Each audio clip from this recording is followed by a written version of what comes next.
la semblanza de Roberto la tienen todos ustedes en la pieza que mandamos cada semana. Y pues otra vez, sin más preámbulo, pues le damos la palabra a Roberto. Apagamos micrófonos, por favor, Carlitos, y pues arrancamos. Muchas gracias, querido Mauricio. Yo sí puedo tener el micrófono abierto. Entonces, agradezco muchísimo la invitación, queridos amigos del colegio, señores miembros de este comité. Como dice Mauricio, a quien aprecio enormemente en lo personal, admiro lo profesional y siempre le aprendo algo por su calidad humana. Pues ya soy como medio adoptado por ahí. Saludo con mucho gusto además al ingeniero Guillermo Guerrero, quien es un entrañable amigo de la familia, quien me aprecio mucho, entre otras de sus pues grandes detalles que ha tenido hacia mi persona. Me hizo favor de escribir la introducción de mi libro Derecho de la Construcción en México, que hoy me acaban de entregar después de la reimpresión y luego les platicaré y me gustaría compartirlo con ustedes. Pero muchas gracias y voy a platicarles de este tema que me apasiona tanto y ahorita les voy a explicar por qué me apasiona tanto. Le puse como título Cuando el destino nos alcanzó. No sé si algunos de ustedes recuerdan esta dramática película de Charlton Heston, en la cual se llama Soylent Green en inglés, y se termina precisamente con la mano de Charlton Heston diciendo Soylent Green, que era el alimento que le daban las personas, son las personas. Es un futuro horrible, dramático, pero no es eso lo que yo quiero compartirles. Yo, a cambio de esto, quise hacer referencia a una obra pues casi de culto que se llama Blade Runner, que cuando volví a tomar los datos de esta película, vi algo increíble, ¿no? Los Ángeles, noviembre de 2019. O sea, hace varios años que ya veíamos este futuro, como el 2019. Esta es una película muy interesante de cómo los robots se llegan a controlar de alguna forma, inclusive desvirtuar la parte de la sociedad, y esto convierte inclusive la parte humana y la parte de un robot como una parte inclusive emocional, y llega al extremo de hacerse un conflicto de este policía que es Harrison Ford y una robot, y bueno, todos los que la habíamos visto no es la materia de la película, pero ya nos alcanzó el destino, 2019, y todavía nos sigue alcanzando todos los días. Les quiero platicar de una anécdota que yo tuve. Aquí tengo conectado a mis padres en la misma videoconferencia, a mi papá, de quien yo creo que le aprendí el amor a la tecnología. Hace 30 años, él ideó algo que pues, todavía en la materia de derecho no era, ni siquiera se podían imaginar. Ustedes conocen lo que se llama la jurisprudencia de la Corte, son los casos de la Suprema Corte de Justicia y todo el Poder Judicial Federal. Y en aquel entonces, si ven esta fotografía, esta es la fotografía de su despacho, porque siempre ha sido un súper amante de coleccionar libros, y en esa biblioteca tiene, yo creo que fácilmente 1,500 libros de la jurisprudencia de la Corte, desde la quinta época, que era el siglo XIX. A él se le ocurrió algo en ese entonces, en los años 80, es decir, bueno, a ver, tengo un montón de libros, es imposible aprendérselos, aunque me consta que muchos sí se lo saben, y ponerlo a disposición en un sistema electrónico. Entonces arriba, ustedes verán lo que se llama, la jurisprudencia está publicada en unos libros que llaman Semanario Judicial de la Federación. Y lo que él pensó fue ponerlo en un sistema IBM PS25. Este IBM PS25 que ven ahí, que eran unas torres, yo creo que me llegaban como hasta la cadera, no me acuerdo cuánto fue lo que costó en aquel, pero era una barbaridad. Esa máquina, que era la gran innovación, fue la máquina con la que, equivalente al que el hombre llegó a la luna, y hoy en día no tiene nada que hacer con nuestros iPhones, ni con nuestras tablets. tenía 25 megas, y que es una risa, hoy 25 megas casi nos, no podemos aceptar correos y nuestros archivos de 25 megas. Y pues bueno, pues lo metió en ese sistema, se lo regaló a la corte, lamentablemente no pude enseñarles o no pude traer la constancia de que el señor ministro Ulises Schmil le recibió el sistema electrónico y pues todavía lo tenemos ahí, no con la modernidad, digamos, porque esto fue en los años 90, de lo que después fue el JUS y eventualmente el pues, portal del Poder Judicial de la Federación, que le pongo aquí. El JUS era un CD-ROM. Es más, hubo antes del JUS un sistema con unos discos que ni siquiera fueron comerciales, que solamente tenían Comisión Federal de Electricidad y Petróleos Mexicanos, que costaba una millonada, lo había vendido la corte solamente a entidades públicas, pero fíjense cómo de una gran cantidad de libros pasó a una computadora o un sistema electrónico, después se fue a este disco que les digo, no me acuerdo cómo se llamaba, no tuve la aplicación de preguntarle a mi papá, luego se fue al JUS, que esta es una cajita, literalmente como las que teníamos cuando empezaban los compact discs de música, que era una cajita donde guardaban el compact disc, y hoy en día ya no tenemos ni libros, ni tenemos compact disc, tenemos una página, que es la que ustedes verán aquí abajo, que es la del Seminario Judicial de la Federación, que incluye quinta, sexta, séptima época, todos los antecedentes, etc. El destino nos alcanzó. Y esto que en el año de los 80 era como una gran expectativa, nunca hubiéramos pensado que el sistema en el que íbamos a entrar, ni siquiera podíamos tocarlo. Bueno, pues hoy vivimos con la tecnología diariamente. Vemos aquí, por ejemplo, cosas que escuchamos diariamente. Buenos días, Alexa. Nos contesta Alexa. Hola, buenos días. Hoy es el día del perro agradecido. Las personas me llegaron 25 mensajes de WhatsApp durante la noche. Gracias por avisarme. Mándame otro correo. Gracias por llamar a OnStar, este sistema de General Motors que eventualmente da asistencia en el camino de una forma fantástica. Hay ya electrodomésticos que nos dicen qué tenemos o no en nuestras casas y nos avisan, conectados a veces a Alexa, cuáles son las cosas que necesitamos comprar. Y inclusive la propia Alexa nos hace listas de comida. ¿Qué vamos a ver en Netflix? ¿Cuándo lo hubiéramos pensado que no íbamos a necesitar ir al cine para escoger una gran cantidad de películas, de no tener que depender del canal 2, del canal de las estrellas, y poder ver todo lo que quisiéramos en la vida? Y el gran drama que todos tenemos hoy en día, ¿no? El internet no está funcionando. ¿Qué vamos a hacer, papá? El día de anteayer tuve que irme a la oficina, no obstante el encierro, con todos los cuidados, a que mi hija hiciera un examen, porque lo tenía que hacer por internet, y nos iban a cortar el suministro de electricidad ese día porque iban a hacer una tarea de mantenimiento. Fíjense cómo dependemos tanto de la vida. Bueno, y pues claro que la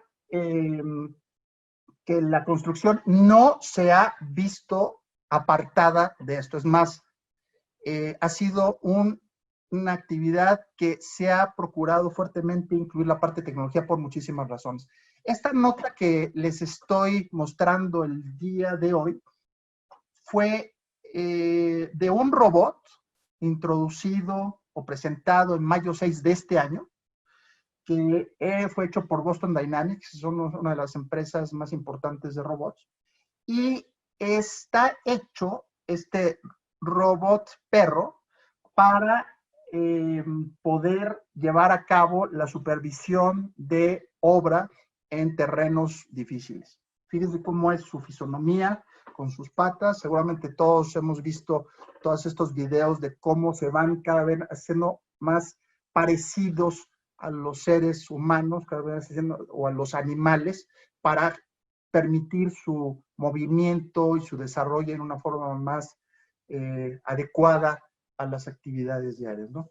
Entonces, esta ya es una versión nueva, ya es una versión 2.0, dice la noticia. La versión viejita tenía la capacidad de aprender rutas preprogramadas, y este perro robot lo que va a hacer en gran medida es llevar a cabo actividades que son a veces difíciles o complicadas o peligrosas para los sujetos.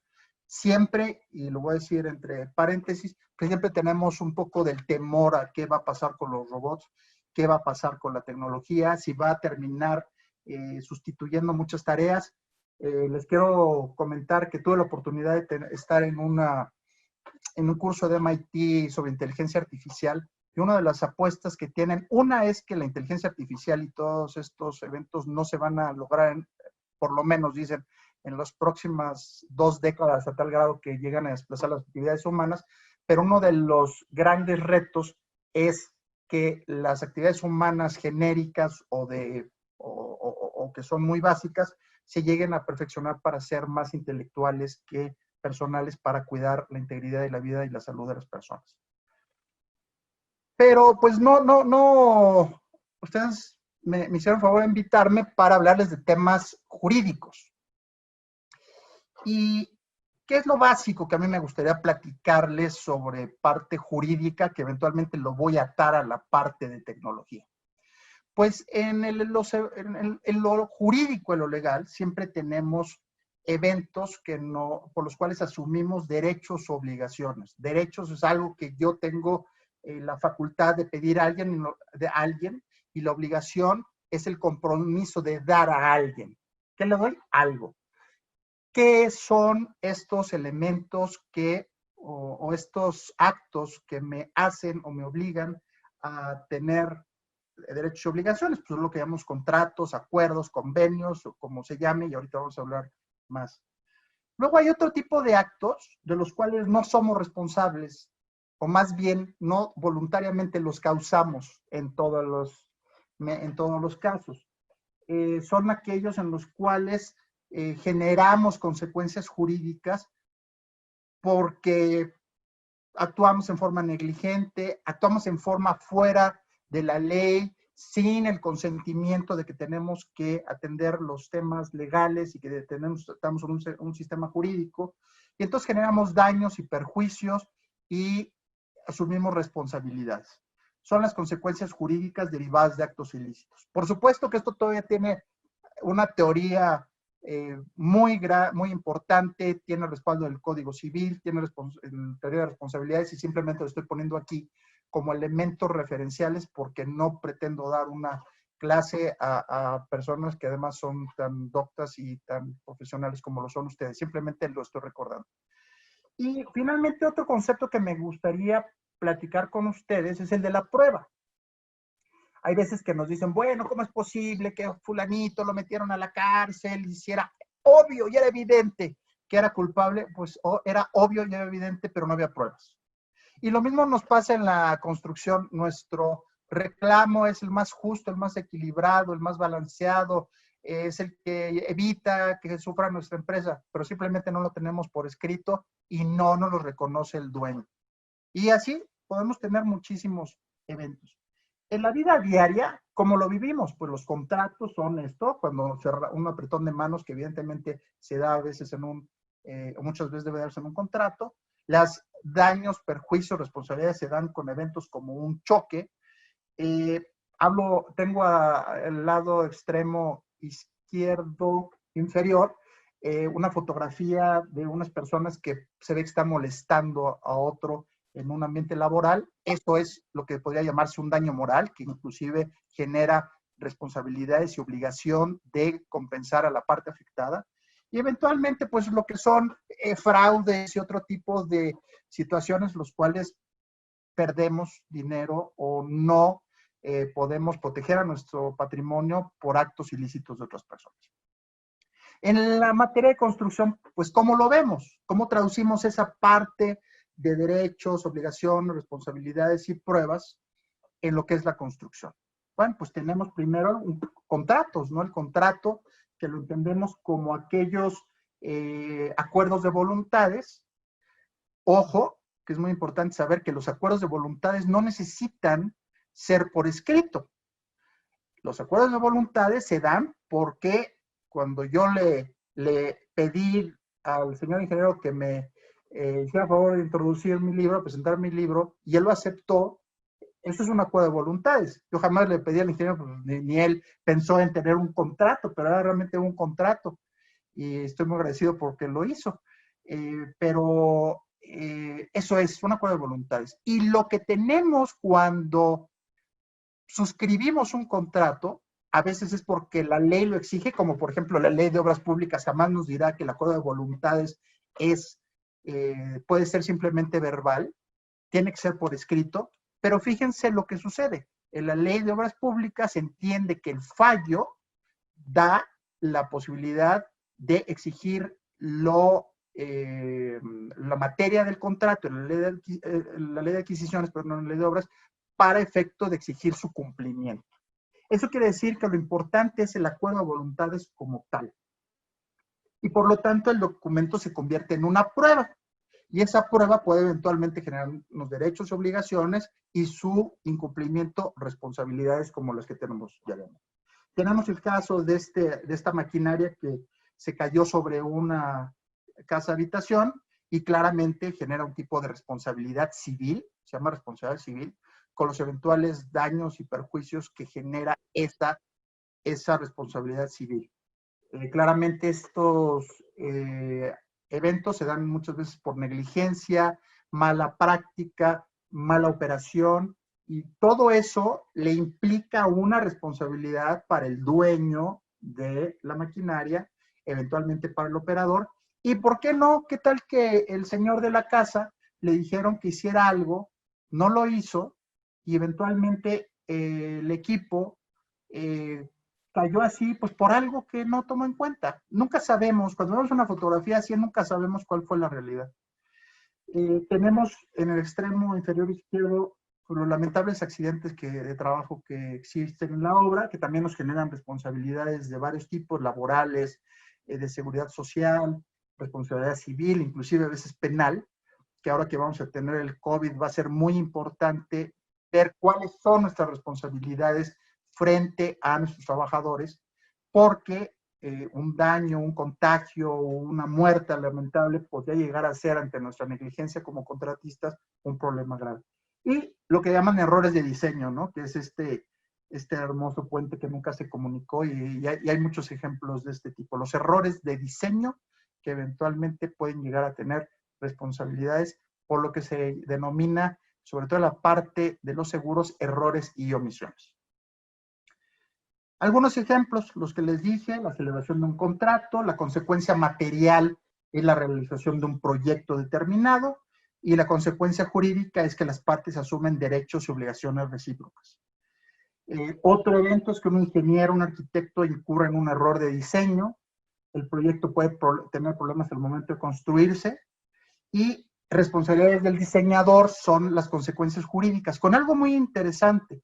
No sé si está aquí mi querido amigo Sergio Alcocer, pero en este grupo que él está liderando sobre sismos y remodelación, restablecimiento de las construcciones derivadas de los sismos del 2017, él ha encabezado este grupo en el cual se ha discutido mucho la falta de definición de responsabilidades de los diseñadores, que recaen finalmente en el director responsable de obra conforme a algunas normas locales.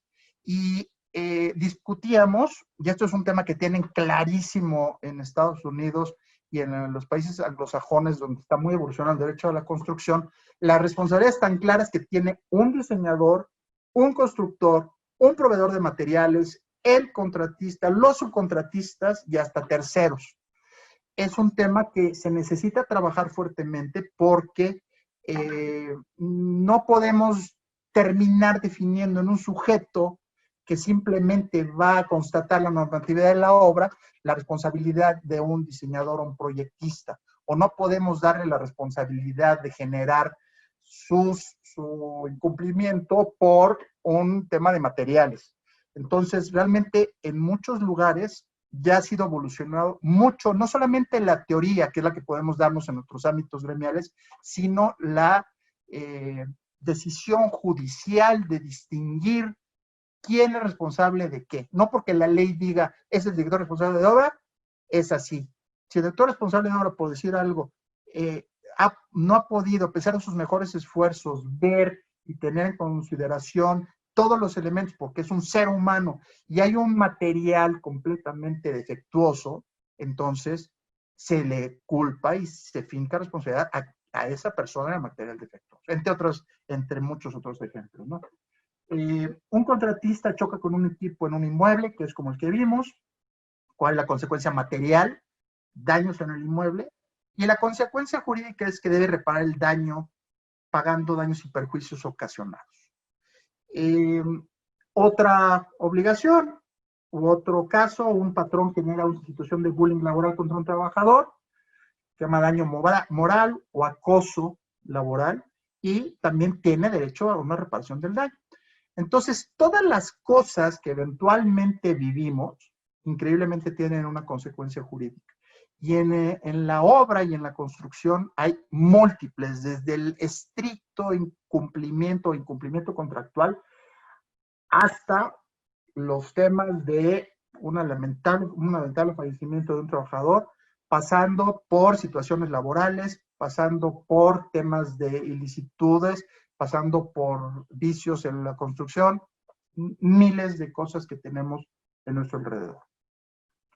Ahora bien, la importancia de una prueba, y lo hemos platicado muchísimo en el sector de la construcción, no basta que tengamos el derecho, sino, como bien lo dicen, que nos lo quieran dar y nos lo den basado en las reglas de una prueba. Aquí les estoy poniendo varias imágenes. Una de las pruebas clásicas que todos conocemos es la de un testigo ocular, un señor que vio cómo se cayó la grúa. Esa persona puede describir cuáles fueron las circunstancias. Posiblemente en algún momento diga es que había un viento muy fuerte, posiblemente diga es que había mucho movimiento antes de las personas y los contratistas tratando de detener esto, y era claro que no era responsabilidad del viento. Posiblemente este testigo sea una parte relacionada con nosotros y tiene un gran valor un testimonio ocular. Sin embargo, no sé si alguno de ustedes ha tenido la oportunidad de ver en Netflix estos documentales donde dice que a varios testigos ven cosas distintas.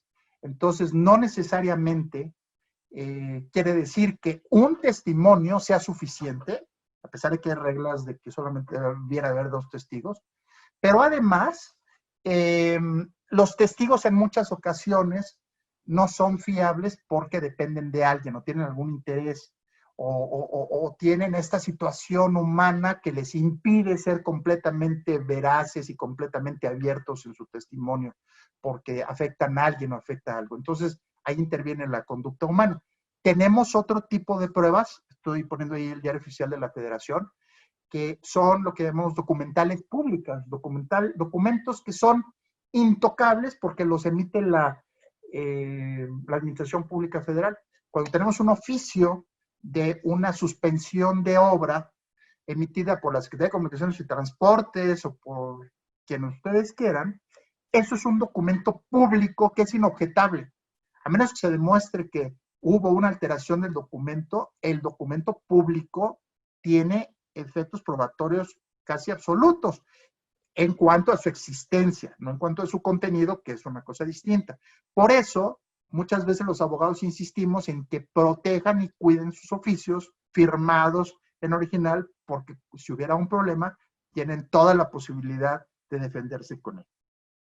Como otro elemento de prueba tenemos a los peritos, y muchos de ustedes son peritos. ¿Qué es lo que hacen? Debido a su conocimiento de la ciencia y arte a la que les corresponde su profesión o su actividad, pueden perfectamente como independientes determinar qué sucede en un caso o en otro, qué sucede con un material, qué sucede en una construcción, qué sucede con un equipo, qué sucede con un determinado evento que haya sucedido en la obra.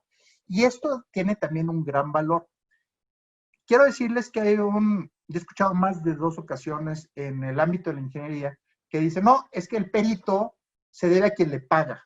Bueno, no, el perito se debe a la realidad de los hechos, porque es como lo que, no quiero hablar de cosas que nos esté pasando, pero personas que tienen una currícula impresionante, un currículum impresionante y están sujetos a compromisos políticos y eventualmente no pueden externar realmente lo que ellos saben.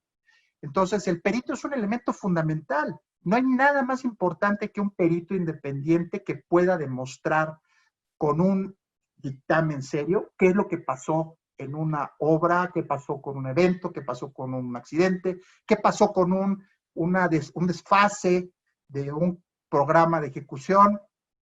Piensen ustedes todos los casos. Pero además hoy en día tenemos otra particularidad. Desde hace muchos años nuestros códigos civil y de comercio, nuestros códigos civiles, porque hay uno por cada entidad federativa y uno por la federación, han establecido algo que es muy adelantado, yo diría, que una prueba no solamente son las tradicionales, la documental, testimonial, confesional, sino cualquier elemento del arte, la ciencia y la tecnología que permita conocer los hechos. Y hoy en día tenemos una maravillosa cascada de elementos tecnológicos que nos ayudan a determinar la realidad.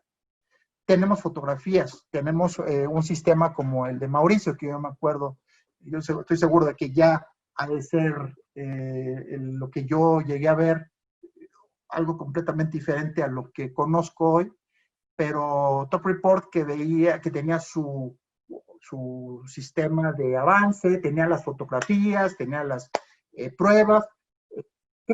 ¿Qué podría más tener un juez como mejor referencia que un documento, una prueba como Top Report? ¿Cómo la presento?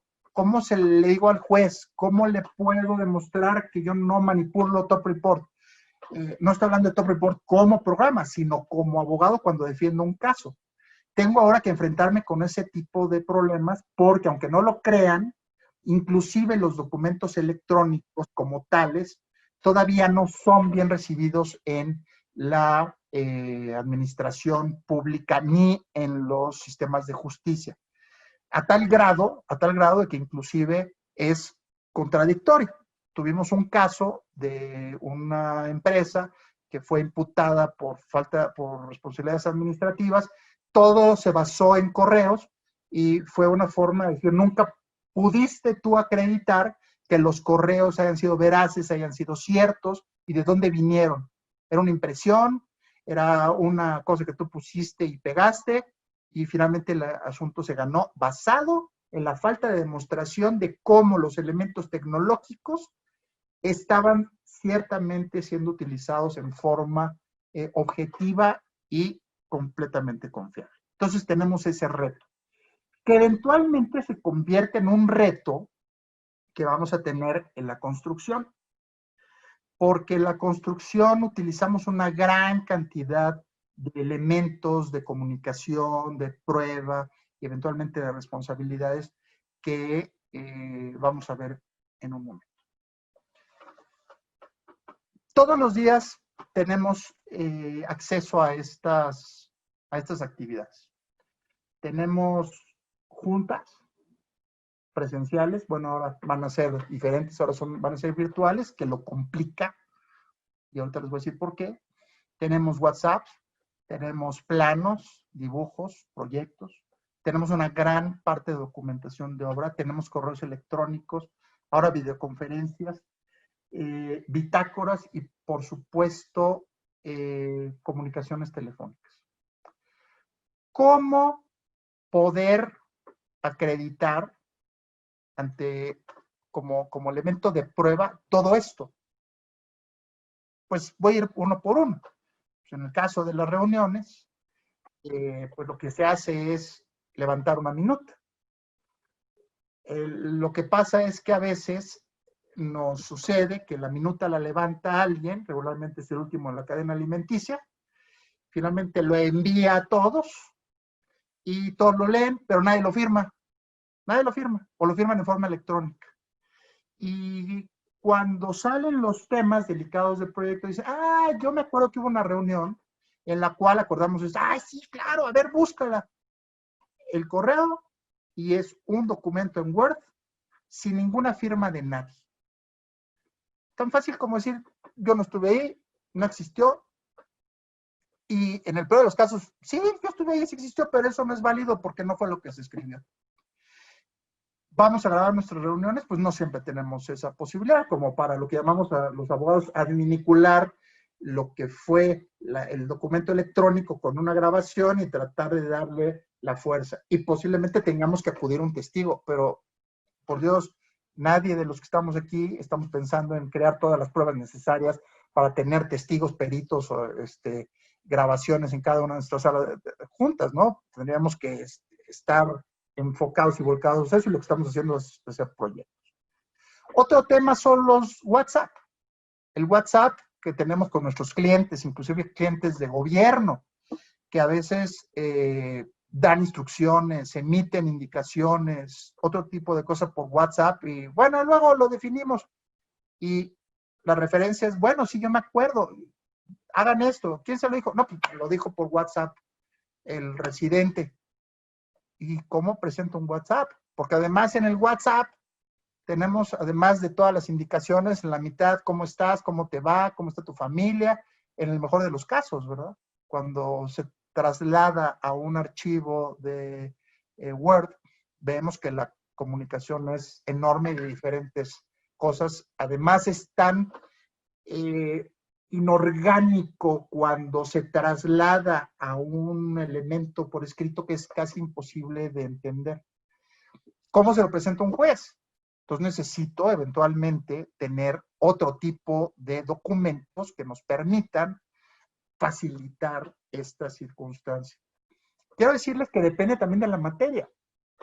En tema de compliance, que yo soy un fanático del compliance, del tema anticorrupción, resulta que las investigaciones, tanto de autoridades como el tema de investigaciones privadas por violaciones de leyes extranjeras y mexicanas, permiten la intervención de los equipos electrónicos, las computadoras, las tablets, los teléfonos, y pueden extraer información bajo ciertos protocolos. Y esto a veces ha tenido como consecuencia que se encuentren cosas terribles en las computadoras y en los gadgets, ¿no?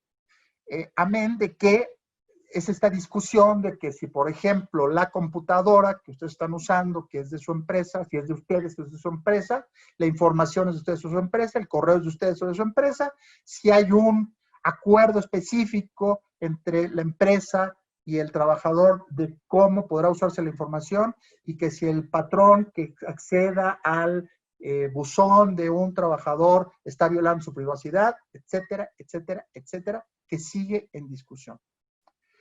Tenemos el tema de los documentos de proyecto. Muchas veces nos lo mandan por vía electrónica, por PDF.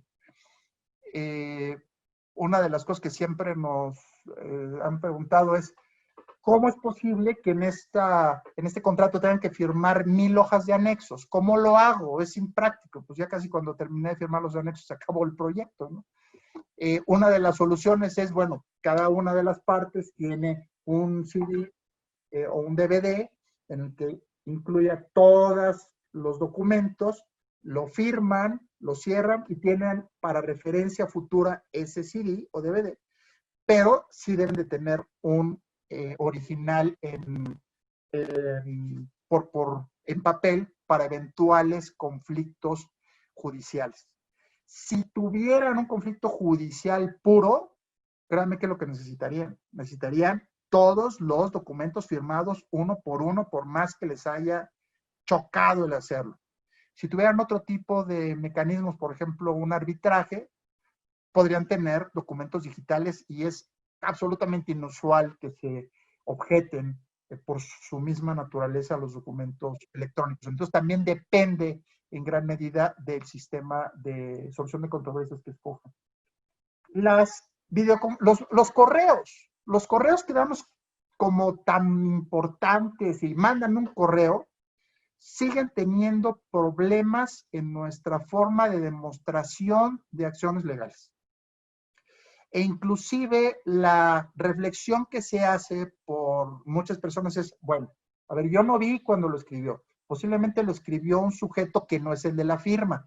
Esa persona escribió algo distinto de lo que hubiera dicho la persona que efectivamente lo firmó, etcétera, etcétera, etcétera. Amén de que la fiabilidad y todo lo relacionado con la cadena que hay, sí, Mauricio es el super king de este tema, porque él conoce muy bien toda la parte tecnológica, nos podría explicar cómo puedes acreditar la línea de seguimiento de un correo desde que sale de una máquina, pasa por otros lugares digitales y llega a la máquina de otra persona. ¿Cómo acreditar que ese correo efectivamente es un correo y que no es un documento que simplemente me puse a escribir y pude haber comprado en Santo Domingo, ¿no?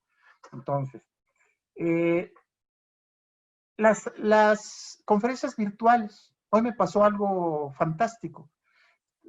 Tuve una asamblea de una organización y tomó como nuevo presidente del consejo un sujeto y dijo, ah, caray, bueno, como soy nuevo en esto, les pido que tomen una minuta. La reunión era por Zoom. Y alguien dijo, no, no se preocupe, ya se está grabando. Bueno, para empezar, Mauricio y Carlos tuvieron ayer la delicadeza que yo jamás hubiera dicho que no, de si se podía grabar la plática, pero hay cosas que en muchos casos son muy delicadas y hay gente que no quiere ser grabada. Y hay jurisdicciones en las cuales inclusive el grabar a una persona sin su consentimiento invalida la prueba. Entonces, hay que tener muchísimo cuidado en estas audiencias, en estas conferencias virtuales, porque si bien son maravillosas desde este punto de vista de comunicación, para efectos legales pueden no ser, y seguramente no serán suficientes, en tanto no se entienda su en una asamblea de accionistas que se lleva a cabo en estos periodos de cuarentena, en la cual haya una discusión acérrima, el secretario grabe la asamblea, el día 1 de junio que abren los tribunales, ustedes se dan cuenta de que incumplieron, demandan a su contraparte y resulta que les dice, ¿cuál es su prueba? La grabación del Zoom. Bueno, habría que ver cómo lo toma un juez, porque lo lógico en la vida diaria es, bueno, pues es un Zoom, están ahí, se grabó, pero los jueces tienen formas de razonar, yo no diría malas, yo diría muy tendientes a asegurar el sistema jurídico y lo que llamamos seguridad jurídica entre las partes. Entonces, como juez, yo podría cuestionar que esa prueba, a pesar de que debería de ser admitida en términos lógicos de pues su validez, por lo menos su presunción, ¿qué valor yo le daría a esa grabación? Tomando en cuenta además que están los señores Javier Guerrero, Juan Vizoso, Juan Paulín, Mauricio Profesor, pero como vimos la semana pasada, podría haber estado alguno de ellos simplemente filmando, haciendo así, como nos dijo nuestro orador anterior, y sin ningún tipo de participación. Yo puedo poner ahorita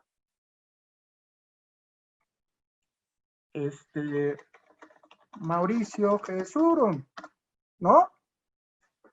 Entonces, así de fácil. Puede convertirse en una prueba que simplemente no me ayude porque haya tantos elementos que me cuestionen si hay una validez. Y lo mismo sucede ahora con las reuniones que tenemos nuestros contratos de construcción. Imagínense que hay una importante reunión en la cual el cliente nos diga, sí, estoy de acuerdo, voy a aceptar los gastos recuperables, lleguen a todo el proceso, lo platiquen y al día siguiente, como si los mexicanos se raja. ¿Cómo hacemos valer esta parte de las videoconferencias ante un juez? ¿Cómo lo ofrecemos? ¿Cómo nos lo van a tomar? La bitácora de obra. Hoy, bendito sea Dios, ya a nivel federal, y digo bendito sea Dios entre comillas porque tiene sus pros y sus contras, la tenemos electrónica, sus pros porque creo que este tema de prebitácora, prebitácora, etcétera, que era el vicio normal que vivíamos, pues se ha dejado, se debería de haber dejado. Creo que continúa ese vicio en una forma importante, pero ya queda en la bitácora perfectamente establecido lo que está pasando. Ahora, ¿cuál es lo malo? Pues todos somos humanos y todos tenemos errores y todos tenemos posibilidad de incurrir en una omisión. Ahora ya no podemos meter cosas que eventualmente podríamos haber incorporado, aunque sea en un pedacito de la bitácora regular o convencional, y ponernos en una situación complicada, en el entendido de que la bitácora es el instrumento jurídico vinculante por naturaleza en la Ley de Obras Públicas y Servicios Relacionados con los mismos.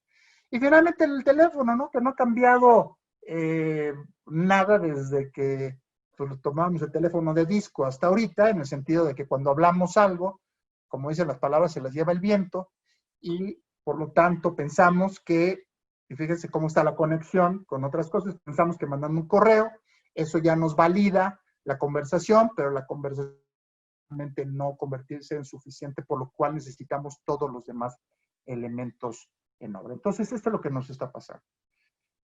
Yo terminaré esta parte diciendo, la tecnología trae nuevos retos para nuestros derechos y obligaciones. Lo voy a insistir al rato, no hay que tener miedo, simplemente hay que tener conciencia de que todas estas innovaciones pueden hacernos asumir derechos y obligaciones y en términos muy monetaristas, perder o ganar dinero. Así de sencillo, que nadie quiere perder dinero y tiene el derecho de hacerlo, ni dejar de ganar dinero o ganar dinero en una forma que no es correcta, ¿no? Entonces, las preguntas, si las dos partes llegan a un acuerdo vía WhatsApp, ¿es válido? Sí, sí es válido el acuerdo, nada más que no tengo cómo demostrarlo. Si mandamos un correo electrónico, ¿qué efectos tiene? Pues si la otra parte lo reconoce, perfecto, tiene todos los efectos. Pero si la otra parte no lo quiere reconocer, no tiene sus efectos. El valor del papel contra la documentación electrónica, pues sigue siendo muy importante en nuestro derecho, en la parte mexicana, lamentablemente. Yo espero que cada vez vaya más allá. El problema que tenemos es la gran cantidad de personas que falsifican documentos y los vuelven apócrifos. Entonces, la confianza en este tipo de recursos todavía no es suficiente. Y si tenemos una videoconferencia, al igual que una junta presencial, pues ¿cómo acreditamos lo que se acordó, se dijo, en caso de que lo requiramos? Pues la forma más fácil, señoras y señores, es una minuta de reunión firmada, suscrita, aunque sea por este sistema de PDF de firma electrónica, lo que sea que no esté completamente vacío. Y no entramos aquí a la parte de la firma electrónica, que la semana pasada comentábamos, en el sentido de que la firma electrónica, por ejemplo, el PDF, no tiene un valor suficientemente fuerte en la parte legal como lo tiene esta firma electrónica, que tiene todos los requisitos del Código de Comercio y que eventualmente es autorizada y emitida por una entidad independiente que nos asigna una firma electrónica, y esa firma electrónica nos permite hacer completamente válidos los documentos, y cada vez hemos visto más este tipo de operaciones. Y como colofón, lo que platicábamos en la ocasión anterior, que la firma electrónica para efectos fiscales no funciona para efectos mercantiles, es decir, para nuestras operaciones comunes. Por lo tanto, mis recomendaciones son, si van a asumir derechos y obligaciones, si van a reclamar algo, y reclamar lo puse entre comillas porque alguien me enseñó que no es bonita la palabra reclamar, sino solicitar un derecho, y creo que es muy, muy correcto. Si se ven afectados por algo, si sufren alguna situación que afecte derechos de personas, bienes, derechos y hasta daño moral, si necesitan firmar documentos, todo es un tema legal. Todo es un tema legal. Y por lo tanto, la parte electrónica debemos de darle muchísima, muchísima importancia, y debemos de ser creativos, pero también buscar seguridad. Yo creo que la medida en que colegios como el Colegio de Ingenieros, la Barra, insista en que los sistemas electrónicos cada vez tengan mayor validez legal, iremos yendo hacia una parte de una evolución que nos facilitará, además de la parte legal, la parte ecológica, la parte material, dejar de tener esa cantidad enorme de documentos en los archivos de nuestras obras que terminamos tirando, ¿no? Entonces, bueno. Ahora, aprovechando un poquito este término que le llaman el nuevo normal, que bueno, no sé cuál va a ser el nuevo normal, pero el nuevo normal en la tecnología y la construcción. Les quiero platicar una historia como introducción.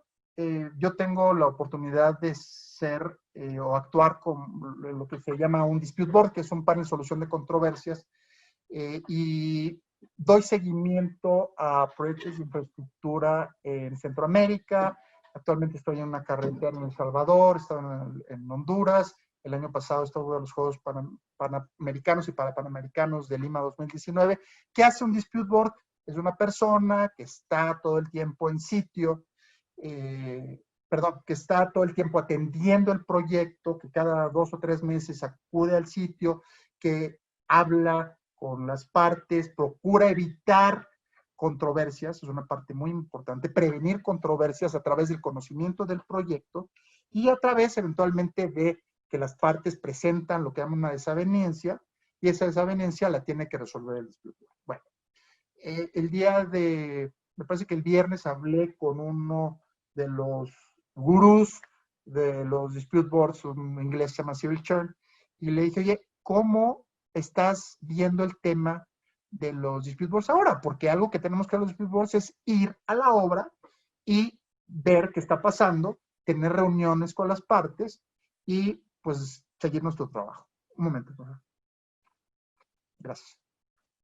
Resulta que me dice, bueno, las visitas de obra, la verdad, no estoy preocupado porque desde hace ya varios meses las partes contrataron un dron y ese dron me da los reportes. La verdad es que es una cosa muy económica y entonces esos reportes permiten que yo tenga acceso en video, acceso a los volúmenes, acceso a una serie de información que ya los drones por sí mismos no se hacen, pero con el software y las cámaras pueden lograr cosas fantásticas. Fantásticas para lo que antes teníamos, que a veces necesitamos un helicóptero o alguna cosa completamente especial. Y me dijo, y en cuanto a las reuniones, pues las reuniones pueden ser virtuales. Me dijo, claro, no es lo idóneo, pero es la forma en que la tecnología nos está ayudando a sobrevivir y hacer nuestro trabajo. Y lo mismo, el mismo mensaje les quiero compartir. Tenemos el lado superior izquierdo, el caso del BIM, que ahorita vamos a hablar rápidamente. Tenemos donde dice el nuevo, lo que les llaman los gemelos digitales. Abajo el caso de los drones. El lado derecho, lo que son robots. En el extremo inferior izquierdo, lo que son las construcciones modulares, que se considera ya un avance tecnológico. La inteligencia artificial y el Big Data. Claramente cada uno de estos ha ido introduciéndose en una forma distinta. Por ejemplo, el BIM ya tenemos muchos años de conocerlo en México. En el capitulito que les mandé, que la verdad es muy modesto, es una reproducción de cosas de tecnología que pude recopilar para mi libro, pues hablo de que muchos se quejan de que el BIM en México todavía no tiene el efecto que se deseara, pero además que mucha gente no sabe usarlo, y ahorita vamos a platicar algunas cosas. Yo no he conocido el caso de los gemelos digitales en persona, pero lo presentaron en la conferencia de FIDIC del año pasado, que fue fascinante, lo presentó una persona de Siemens. Abajo está el tema de los drones, que estoy seguro de que más de el 50% de los que están aquí han trabajado con drones. Robots, que son fantásticas herramientas, sobre todo yo creo que para evitar labores que pongan en riesgo la vida, salud y condiciones de nuestro personal. Ahorita vamos a ver el tema de la construcción modular y cómo nos ha servido inclusive en el COVID, y estos temas ya un poquito más sofisticadillos que son la inteligencia artificial y el Big Data. Los robots en la construcción, bueno, pues aquí está el caso dice, los numerosos recursos económicos y humanos destinados dentro del sector de la construcción ha provocado que desde hace algo más de una década se estén desarrollando gran número de sistemas robotizados orientados a automatizar lo máximo posible múltiples tareas que entran a formar parte de los procesos constructivos. Y ahí les dejé una liga, sé que van a compartirla presentación. Es un video casi de 2 horas, o sea que no le veo una razón para pasarlo ahorita, pero a mí me gustó mucho porque tiene diversos robots que están haciendo varias labores. Y sobre todo hay casos de robots que se incorporan a la parte del sujeto y puede ayudar a levantar con mucho mayor facilidad. Qué mejor que podamos tener a nuestros trabajadores cuidados y no considerarlos como desechables, ¿no? Además de la eficiencia y además de la rapidez, es un tema humano el poder considerar a los robots como una forma de apoyar la salud y la vida de nuestros trabajadores, que realmente son los que hacen los trabajos, ¿no? Pero los robots, por sí mismos, no quiere decir que no resuelvan todos. Hay muchas preguntas legales que tenemos en relación con los robots. Por ejemplo, ¿qué va a hacer el robot?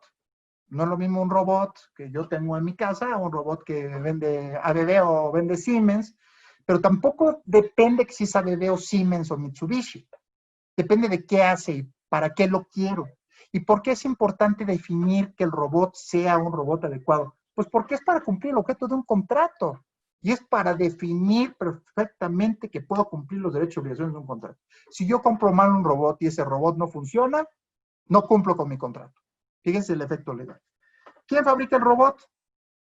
Ay, es que hay una empresa china en Wuhan que es muy buena. Wuhan es una megaciudad. Yo creo que todos los que empezamos en el parte de la pandemia en diciembre pensábamos que era un pueblito olvidado, y la verdad es que es una cosa maravillosa desde el punto de vista urbanístico, pero el hecho de que sea hecho en China o en Alemania no quiere decir que tenga la calidad suficiente. Y eso quiere decir que si el robot no tiene la calidad suficiente, puede que la inversión sea mucho mayor que el beneficio que vamos a obtener. Y eso que implica cumplimiento de contrato.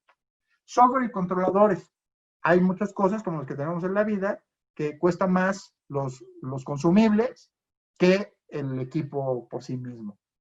Tiene controladores suficientes, tiene un software correcto, eso es un costo de efectividad. ¿Cuánto costará el robot? El precio del contrato en relación a lo que vamos a hacer. ¿Qué tantos trabajadores sustituirá si es el caso? Vamos a tener temas laborales, tenemos a veces restricciones laborales e inclusive acuerdos sindicales. Entonces, ahí vamos a tener un punto en el cual las fuerzas laborales, fuerzas sindicales y los robots claramente van a tener que encontrarse en un punto intermedio correcto. Por ejemplo, acabamos de saber de un caso en el que un robot sustituyó en la parte de agricultura a varios agricultores, pero lo que se hizo fue dar un tema de capacitación a los agricultores originales y a sus hijos para darles educación.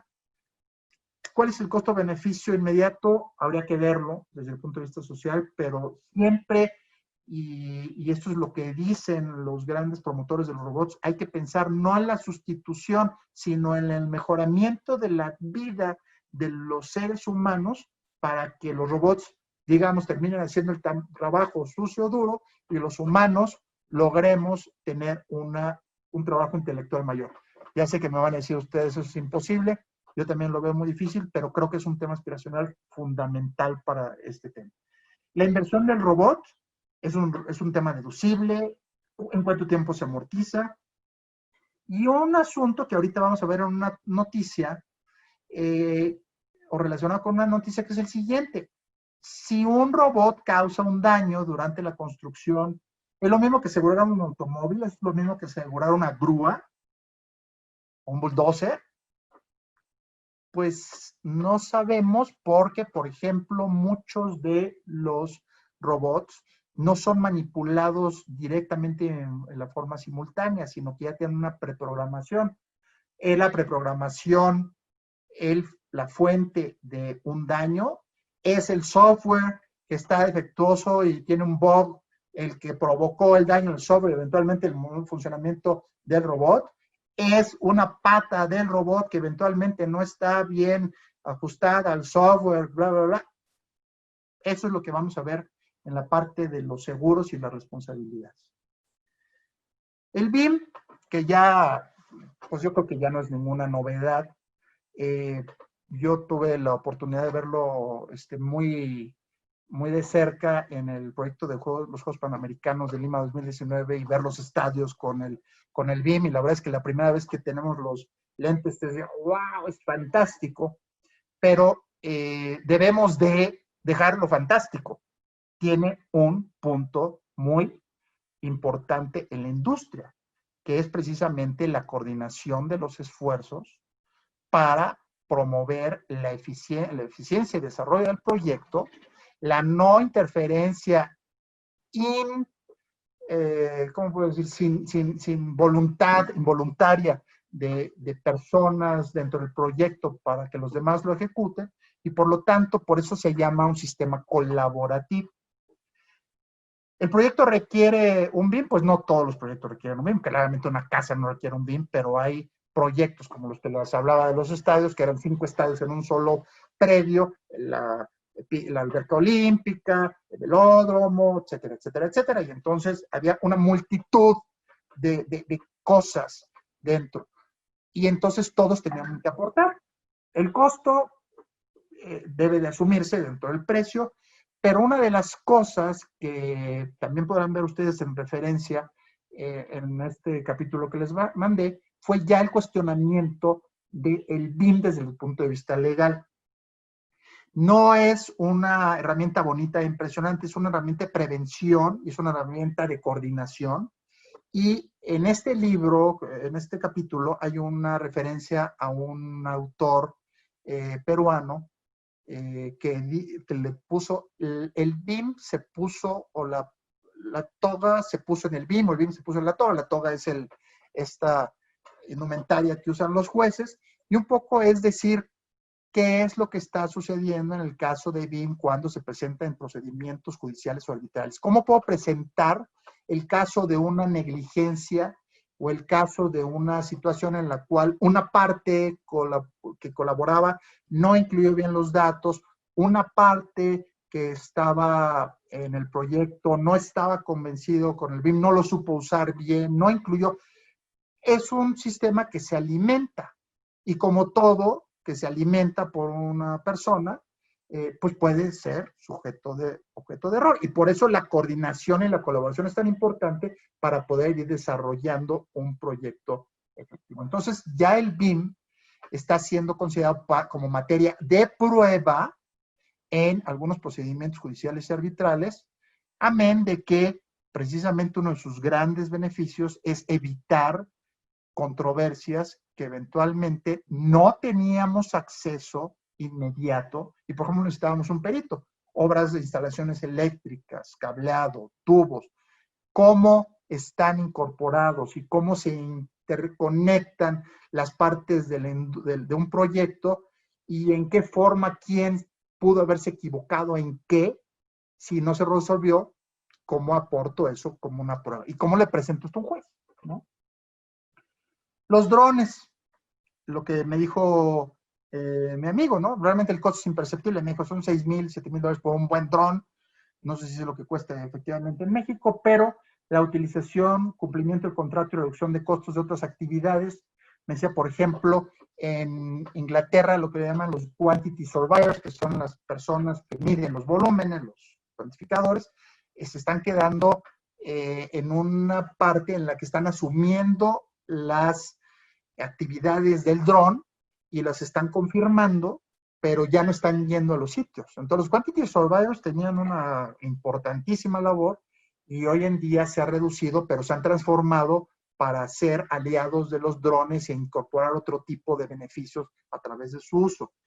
Tienen mayor facilidad para identificar avance, estado, alcance, se puede hacer hasta para promoción de los eventos. Vimos muchas obras y seguimos viendo obras que han sido grabadas con drones, y la verdad es que le da no solamente a las partes, sino a los stakeholders, que son el gobierno, las localidades, una clara idea de lo que se está haciendo, y que no solamente son partecitas que uno como persona no puede ver más allá. El dron permite una elevación que le da a uno la visión macro de lo que está sucediendo en una obra, y es fantástico. Paso a la construcción modular, que parecería que no es tan tecnológica. bueno, se considera un gran avance tecnológico en la parte de construcción por varias razones. Una, porque modifica el esquema típico de construcción. En pocas palabras, es lo más claro que he escuchado y me gustó mucho, fue el sitio de las obras se convierte en el receptor de los módulos. O sea, en la parte donde se fabrican los módulos es literalmente donde es el sitio y simplemente se van a colocar en donde va a ser efectivamente realizada la construcción. Entonces, la mano de obra mayor se traslada a parte de la fabricación y en la parte del sitio que conocemos de sitio, que era de mano de obra intensiva, ahora va a tener otro tipo de dinámica. Van a ser los documentos, déjenme ver si está aquí. Como verán aquí, son grúas y equipos pues, que ponen los módulos, pero no son la gran cantidad de trabajadores que están llevando a cabo la obra, porque precisamente ese es el propósito. Los aspectos de eficiencias en tiempo son muy importantes, y esto lo acabamos de ver cuando nació el tema del coronavirus, y de repente nos dijeron, en China se hizo un hospital en, no sé, creo que fue 10 días, una cosa así.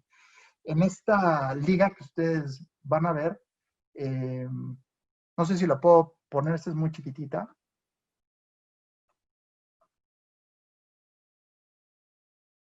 ¿Lo están viendo o no se puede ver? Carlos. Sí. ¿Sí se ve? Bueno, ¿Ya, qué se está viendo? ¿Se ve ya el video? no. El video no se está viendo, está la liga. Bueno,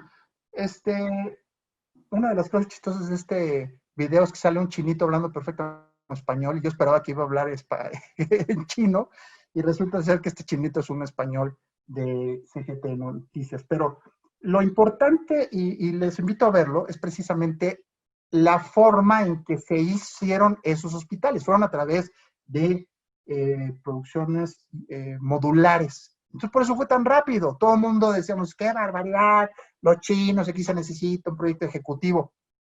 Fue porque fue una construcción modular. Y eso permitió precisamente satisfacer una necesidad muy inmediata. Y entonces, ahí en ese video, que por efectos de no interrumpir y quitarles a ustedes la dinámica de la presentación,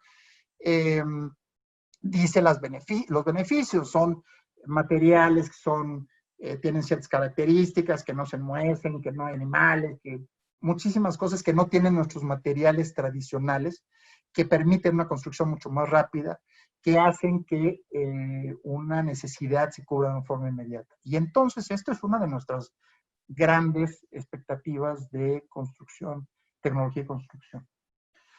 Bueno, pues sin embargo, no siempre la tecnología sale bien.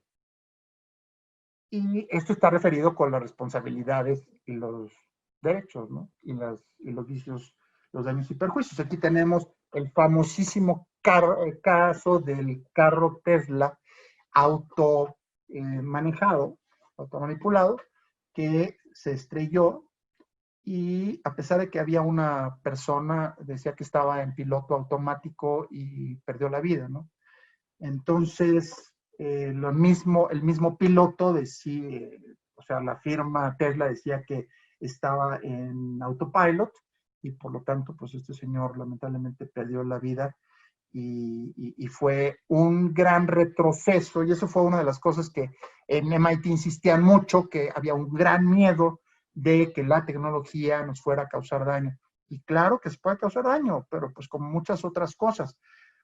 Hay otros temas, inquietud por el choque de un dron con un avión en pleno vuelo en el aeropuerto de Londres, ¿no? Pues nadie quisiera ver pasar, estar en nuestro avión y con la ventanilla, y de repente ver que un dron se estrella contra nuestra ventanilla, ¿no? O sea, pues creo que nadie sería feliz, y por supuesto todo el mundo entraríamos en pánico. En la noticia que está aquí, de Business Insurance, habla precisamente de lo que les platicaba, del aseguramiento, los seguros relacionados con robots. si bien dice, no hemos tenido muchísimos casos todavía, sí esperamos, pero esperamos además que sean casos muy complejos. No sabemos la causa, cuál va a ser la causa eventual del daño de un robot. Va a ser la parte del hardware, es decir, el robot, por decirlo así, el software, el que lo programó, o la persona que eventualmente definió las condiciones, o las condiciones mismas. Entonces, vamos a tener un cambio muy significativo en comparación a un automóvil, o por lo menos un automóvil como vemos hoy en día, en el que una persona maneja y en base a la voluntad y conocimiento de esa persona y su estado emocional y su estado inclusive etílico o no, puede generar un accidente o eventualmente una falla mecánica, ¿no? Pero esto se va a complicar eventualmente para definir una responsabilidad. Y ya existen discusiones importantes, por ejemplo, con la inteligencia artificial. ¿Quién es el responsable de inteligencia artificial? Ahorita vamos a ver un tema de inteligencia artificial aplicado en la construcción. ¿Quién es el responsable cuando la inteligencia artificial falla? ¿Es la persona que está utilizando la inteligencia artificial por no haber tomado el criterio suficiente? ¿Y en qué medida esa persona podía llevar a cabo todas estas acciones que la inteligencia artificial le propuso?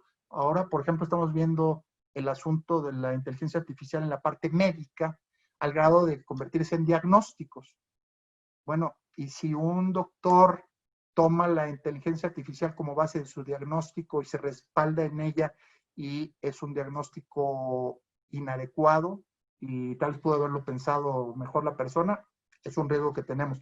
Algún día traté de abrir algo relacionado con inteligencia artificial con un canadiense y me dijo, mira, la inteligencia artificial es una caja negra, nadie la entiende, yo no creo que sea así, porque creo que hay muchas personas que la entienden muy bien, pero finalmente la parte de qué hay en la conexión que permite que tú le preguntes a un sistema qué es algo y que te conteste a través de millones de algoritmos, es algo que no es para todos.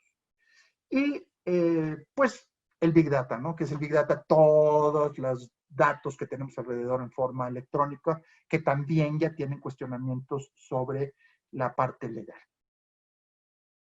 Pregunta, ¿debemos de evitar la tecnología en la construcción entonces porque es súper peligrosa y entonces nos puede generar daños? Pues no, es como el caso de los animales, ¿no? Me vino a la mente esta situación de este artículo que tenemos en el Código Civil que dice que el dueño del animal pagará el daño causado por el animal si no se probase que lo guardaba, que fue provocado, que hubo imprudencia el ofendido, que el hecho resulte caso fortuito o fuerza mayor.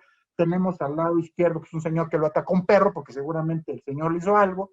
Aquí claramente es una demostración de, pues de estos de los canes defensores, pero son compañeros de nosotros. Nadie piensa no tener un perro porque el perro se va a convertir en daños y perjuicios y va a salir y va a morder al de junto. Es parte de nuestra vida diaria y tenemos que enfrentarlo y así la tecnología. Y lo digo porque así como hay gente muy proclive a la tecnología y gente muy negativa a la tecnología, yo creo que va a traer retos tremendos en la parte social, económica, política y legal, pero yo creo que es un avance que ya no vamos a poder retroceder, ni mucho, y mucho menos bajo las circunstancias que nos trajo sorpresivamente el COVID-19.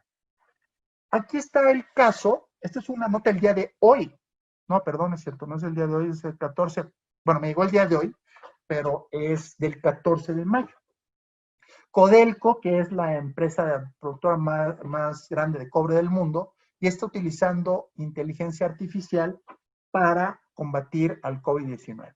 Y lo hace a través de una identificación de elementos en base en Watson, que es el cerebro magnífico de IBM en materia de inteligencia artificial.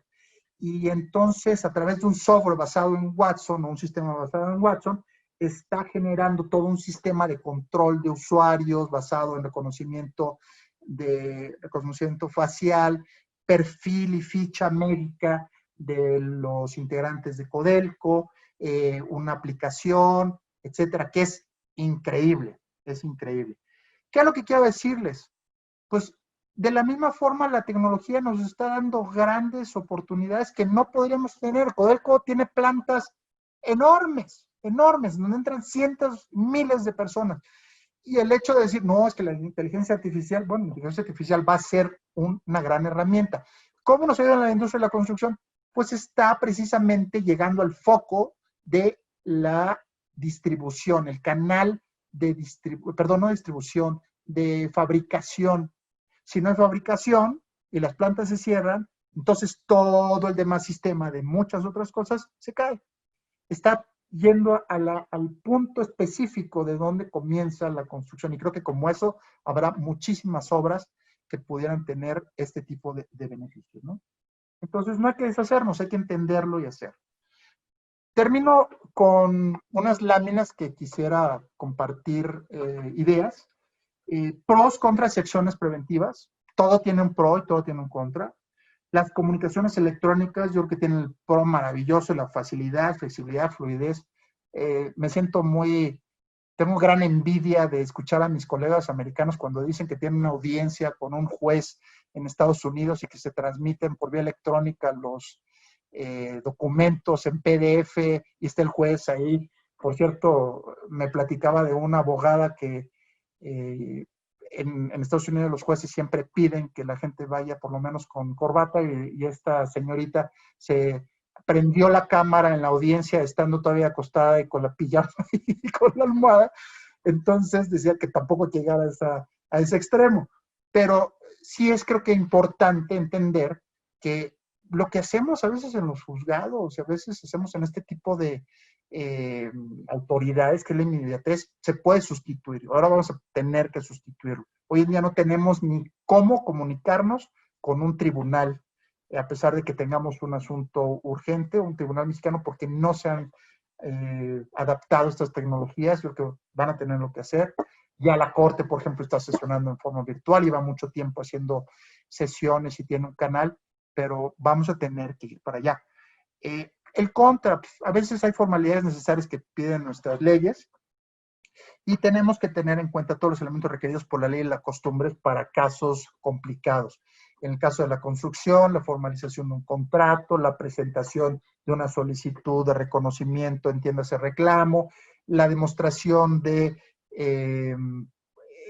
materiales, personal, eventos que sucedan en la obra, pues, regularmente tendrán que ser por escrito y en un escrito que cumpla con las formalidades de la ley. Ahora, por ejemplo, en el tema del COVID, el protocolo peruano está estableciendo que no se permita la entrada de documentación física a las obras hasta dentro de 24 horas. Entonces, fíjense cómo va a ser importante adelantar la comunicación electrónica y tal vez decir, y la comunicación física está en el buzón COVID, por decirles una cosa, pero nadie lo toca, pero ya saben el contenido. Entonces va a ser muy importante darle la fuerza suficiente a los documentos electrónicos. Los drones pues, son accesibles en precio, como el uso para obra. ¿Cuál es el problema? Pues pueden tener mal uso y manejo. Hay un tema delicado que es el eventual afectación a la privacidad. Hace algunas semanas aquí en mi casa, que es su casa, había un dron volando y todo el mundo, no, es que está midiendo el predial y había evidentemente pues gente, niños y niñas que estaban en los jardines, estaba muy bonita el clima, y entonces tenemos un chat en la calle y empezamos a ver, y resulta ser que era no era ninguna autoridad, ni era ninguna cosa rara, era de un querido vecino que estaba espiándonos a todos los que estaban por ahí. Entonces es un tema de privacidad, es un tema de privacidad. Entonces hay que tener muchísimo cuidado con cosas que además vayan más allá de los temas legales. Hay que atender disposiciones regulatorias. En México ya hay normas en relación con los drones, hay que atender esto, hay que tener los permisos suficientes y todo lo que sea correcto para el uso adecuado de un dron. El BIM, bueno, creo que es una herramienta maravillosa para previsión de obra, para la cooperación entre los actores de la obra. Hay quien me ha dicho, he logrado resolver cosas que antes no se podían resolver, puedo hablar en una forma diferente con mis pares, muy, muy, muy positivo. reduce la posibilidad de controversias y puede eventualmente convertirse en un elemento de prueba. ¿Cuál es la contra? Yo creo que es en la parte humana, a veces confianza desmedida en que el sistema nos va a resolver todo y no es así. No alimentación adecuada, posibles fallas del sistema de alimentación, dependiendo de la calidad. Hay unos sistemas que sé que son fantásticos, hay otros que tienen sus temitas, entonces pues hay que tener en cuenta pues que hay ya programas como en México, en el sexenio anterior, no sé si se haya seguido, pero no lo he podido confirmar, que siga esta política de BIM y también deben de atenderse los planes y las regulaciones locales. La inteligencia artificial, por parte positiva, es una caja negra pero fantástica, como dijera mi conocido. En realidad habría que, la fiabilidad de la información en muchos casos es increíble, desde Alexa, que le preguntamos una cosa y a veces nos trae canciones, hasta diagnósticos de cosas relacionadas, ya me contestó Alexa, relacionadas con alguna situación de médica o alguna condición específica, y ahora con las obras, los aspectos técnicos, ingeniería, seguramente van a ser muy importantes. Volvemos a lo mismo. ¿Quién alimenta la información y cómo? ¿Cómo fiarse de la información y tomar decisiones con ello? Pues vamos a necesitar otro tipo de elementos. Supongamos, como lo vimos en el Museo de Antropología, que tienen una aplicación que es inteligencia artificial con Watson, y ustedes escuchan cuál es la explicación de la pieza que ustedes están viendo, y les dice algo que es completamente falso, un fake news, por decirlo, ¿no? Pero nosotros suponemos que por ser IBM, Watson, etcétera, etcétera, es correcto. ¿Quién nos puede decir que no es una nueva verdad? Y claramente pues hay que confirmarlo con otros medios. Se irá perfeccionando, creo que lo están tomando con una forma increíble porque está considerada pues la gran promesa del futuro, ¿no? Los robots pues ayudan en tareas difíciles que pueden poner en riesgo personas, ayudan a facilitar las eficiencias. Me acuerdo un video en el que ponían a dos personas, una cargando unos materiales en una obra y otra con el robot que se incorpora a su cuerpo, y claramente la eficiencia era mayor, pero además, como decíamos, las lesiones son menores, el daño es menor, y por lo tanto ayuda mucho a estos sujetos, ¿no? Pero hay que tener en cuenta los temas laborales, responsabilidades, daños a terceros, etc.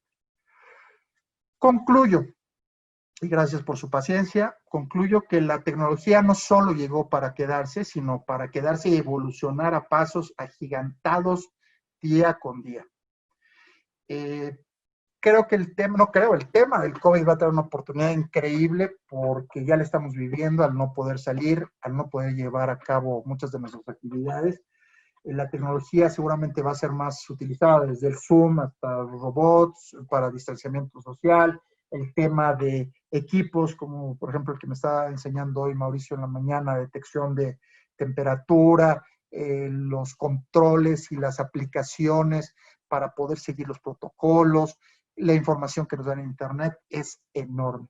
Pero no debemos de olvidar, desde el punto de vista jurídico, que toda interacción humana, es decir, entre una persona u otro, o una humana con una máquina, como por ejemplo el mandar un correo electrónico, o entre máquinas, como puede ser el caso de robots que se comuniquen entre sí, que ya sucede, y eventualmente generen algo, una situación específica, tiene efectos legales directos o indirectos. Y por lo tanto debemos estar muy al tanto, y creo que este es el comité perfecto para prever y estar conscientes de que pueden beneficiar o afectar nuestros patrimonios y hacer nuestra vida más fácil o más difícil según estemos preparados o no.